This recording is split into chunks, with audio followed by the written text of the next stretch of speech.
নমস্কার, আমি মিলন স্যার। পাল একাডেমি সেন্টারে তোমাদের সকলকে জানাই স্বাগত। আমি আজকে আবার চলে এসেছি। তোমরা যদি একটু খেয়াল করো তাহলে দেখতে পাবে আরআরবি এনটিপিসি 2025 যে ধরনের প্রশ্নগুলি পরীক্ষায় এসেছিল সেই প্রশ্নগুলি নিয়ে আজকের এই ক্লাসটিতে সম্পূর্ণ বিস্তারিত আলোচনা করতে চলেছি।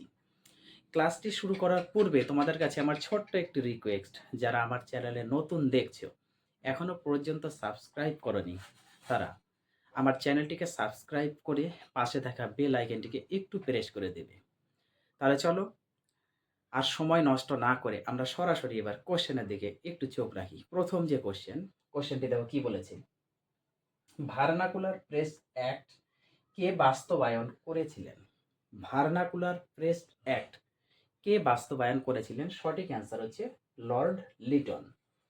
দেখো, যারা আমাকে কমেন্ট করেছো যে আমার লেখাগুলি পরিষ্কারভাবে বুঝতে পারছো না, তাদের কাছে আমি একটু রিকোয়েস্ট করছি যে তোমরা এই ক্লাসটি প্রথম থেকে শুরু করে লাস্ট পর্যন্ত একটু দেখতে থাকো এবং প্রত্যেকটি কোশ্চেন একটু ভালোভাবে শোনার চেষ্টা করো। আমি প্রত্যেকটি কোশ্চেন বারবার রিপিট করব, তোমরা একটু সুন্দরভাবে খাতাতে নোট করে নাও, তারপরে তোমরা একটু মুখস্থ করবে। ওকে, তাহলে প্রথম যে কোশ্চেনটি অ্যান্সার হচ্ছে লর্ড লিটন। ক্লিয়ার? তারপরে কোশ্চেন দেখো, insert hyperlink dialog box. Insert hyperlink dialog box খুলতে কোন শর্টকাট কি ব্যবহার করা হয়? সঠিক অ্যান্সার হচ্ছে কন্ট্রোল প্লাস কে। কন্ট্রোল প্লাস কে ব্যবহার করা হয়ে থাকে। তারপরে কোশ্চেন দেখো কি বলেছে, ভারতীয় সেনাবাহিনীর নতুন প্রধান হিসাবে কে নিযুক্ত হয়েছেন? ভারতীয় সেনাবাহিনীর নতুন প্রধান হিসাবে কে নিযুক্ত হয়েছেন? সঠিক অ্যান্সার হচ্ছে অনিল চৌহান। ওকে, অনিল চৌহানকে নিযুক্ত করা হয়েছে।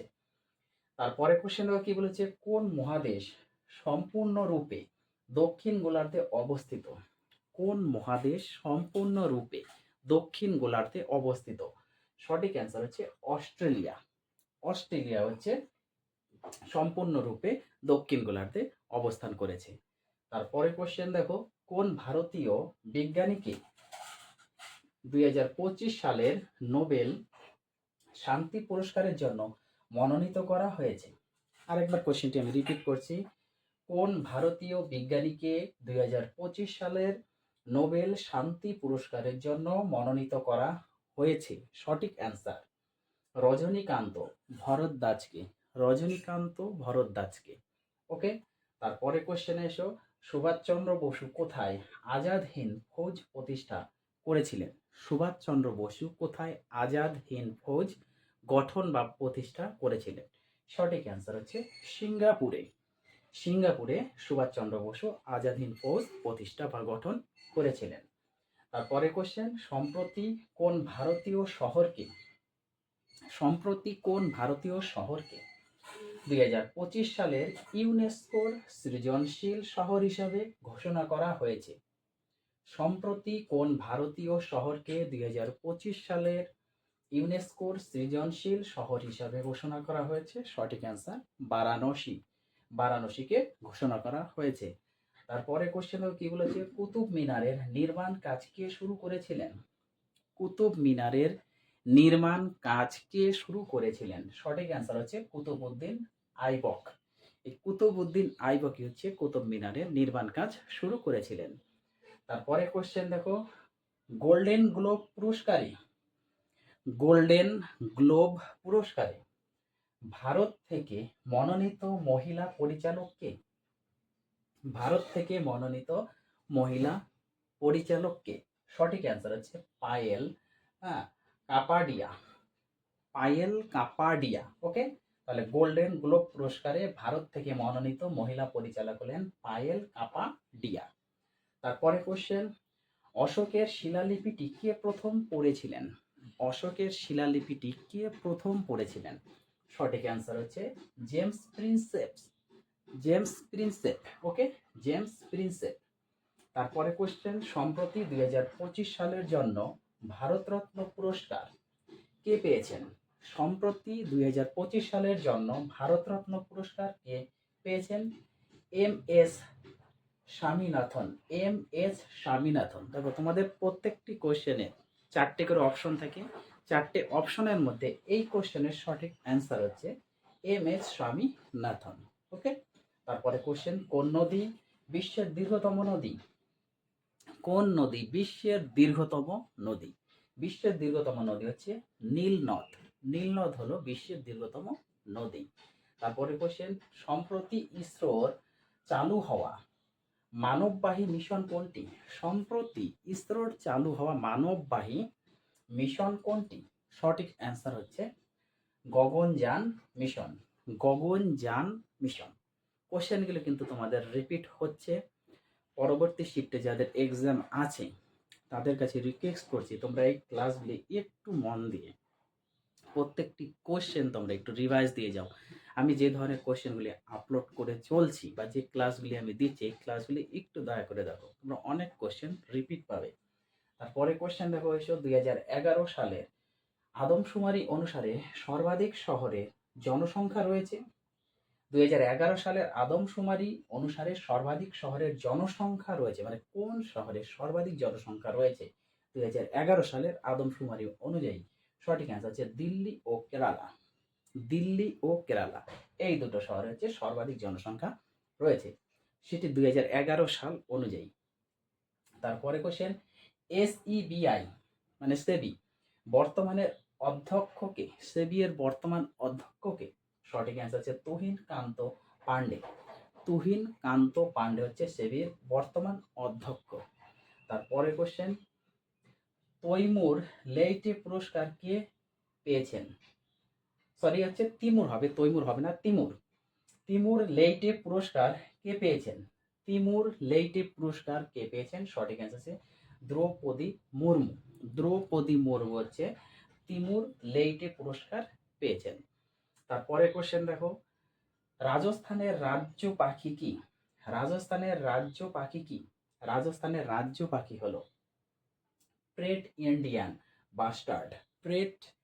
প্রেট ইন্ডিয়ান বাস্টার্ড হলো রাজস্থান রাজ্য পাখি বা রাজস্থানের রাজ্য পাখি। তারপরে কোশ্চেন, ভারতের সর্বোচ্চ লিঙ্গ অনুপাত রাজ্য কোনটি? ভারতের সর্বোচ্চ লিঙ্গ অনুপাত রাজ্য কোনটি? সঠিক অ্যান্সার হচ্ছে কেরালা। কেরালা রাজ্য হচ্ছে ভারতের সর্বোচ্চ লিঙ্গ অনুপাত একটি রাজ্য। তারপরে কোশ্চেন, MSME ডে কবে পালন করা হয়? MSME ডে কবে পালন করা হয় বা MSME ডে কবে পালন করা হয়? সঠিক অ্যান্সার তোমাদের 27 জানুয়ারি। 27 জানুয়ারিতে এই MSME ডে পালন করা হয়ে থাকে। তারপরে কোশ্চেন, আসাম কেশরী উপাধি কে পেয়েছেন? আসাম কেশরী উপাধি কে পেয়েছেন? সঠিক অ্যান্সার হচ্ছে অম্বিকা গিরি রায় চৌধুরী। অম্বিকা গিরি রায় চৌধুরী আসাম কেশরী উপাধি পেয়েছেন। তারপরের কোশ্চেন একটু আমরা দেখে নিই। দেখো, এই পরের কোশ্চেনগুলো আলোচনা করার আগে তোমাদের আরেকটু কথা বলে নিই।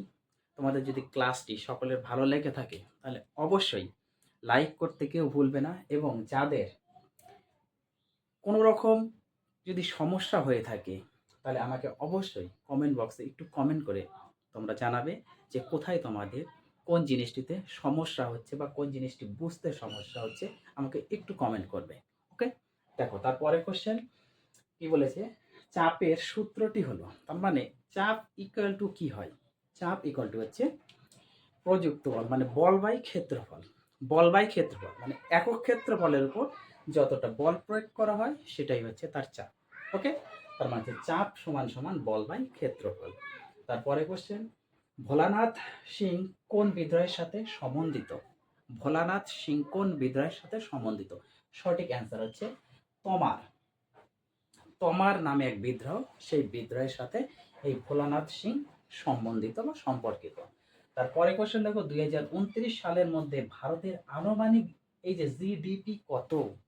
2029 সালের মধ্যে ভারতের আনুমানিক জিডিপি কত হতে পারে? সঠিক অ্যান্সার আছে 5 ট্রিলিয়ন। 5 ট্রিলিয়ন হয়ে দাঁড়াবে বা এসে দাঁড়াবে 2029 সালের মধ্যে ভারতের জিডিপি। তারপরে কোশ্চেন, 86তম সংবিধান সংশোধনী কিসের সাথে সমন্বিত? 86তম 86তম সংবিধান সংশোধনী কিসের সাথে সম্বন্ধিত? সঠিক অ্যান্সার হচ্ছে শিক্ষার অধিকার। তোমাদের আমি প্রত্যেকটি ক্লাসে কিন্তু বলে আসছি, সংবিধান থেকে প্রত্যেকটি শিফটে 3টে 4টে 5টে করে রেগুলার কোশ্চেন দিচ্ছে, এবং কম্পিউটার থেকে তোমরা প্রত্যেক দিন পাবে এই দুটো বেসিক। একটু দয়া করে তোমরা সুন্দরভাবে পড়াশোনা করে যাবে এবং রিভাইজ দিয়ে যাবে। আর যে কোশ্চেনগুলো আমি তোমাদের করাচ্ছি এখান থেকে কিন্তু রিপিট হচ্ছে, তোমরা একটু দয়া করে দেখবা। তারপরে কোশ্চেন দেখো কি বলেছে, কোন রাজ্যে তপশিলি উপজাতির লিঙ্গ অনুপাত সবচেয়ে বেশি? কোন রাজ্যে তপশিলি উপজাতির লিঙ্গ অনুপাত সবচেয়ে বেশি? সঠিক অ্যান্সার হচ্ছে গোয়া, গোয়া রাজ্যে। তারপরে কোশ্চেন দেখো, কোন দ্বীপটি আন্দামান নিকোবর দ্বীপপুঞ্জে অবস্থিত? কোন দ্বীপটি আন্দামান ও নিকোবর পুঞ্জে বা দ্বীপপুঞ্জে অবস্থিত? সঠিক অ্যান্সার হলো কাভারাত্রি, কাভারাত্রিতে। আজকে লাস্ট প্রশ্ন, 101তম সংবিধান সংশোধনী কিসের সাথে সম্বন্ধিত? 101তম সংবিধান সংশোধনী কিসের সাথে সম্বন্ধিত? সঠিক অ্যান্সার হচ্ছে জিএসটি, এই জিএসটির সাথে সম্বন্ধিত। তোমরা জিএসটি সম্পূর্ণ নামটা একটু দেখে যাবে। আশা করি প্রত্যেকটি কোশ্চেন তোমরা ভালোভাবে বুঝেছো, কারো কোথাও সমস্যা নেই। যদি সমস্যাতে থাকে তাহলে অবশ্যই আমাকে কমেন্ট করে জানাবে, এবং ক্লাসটি ভালো লাগলে অবশ্যই একটা লাইক দিতে কেউ বলবে না। তাহলে এই কোশ্চেনগুলো তোমরা একটু রিভাইজ করো। আমি আবার আসবো পরবর্তী পার্ট নিয়ে। তাহলে আজকের মতো আমি এখানেই শেষ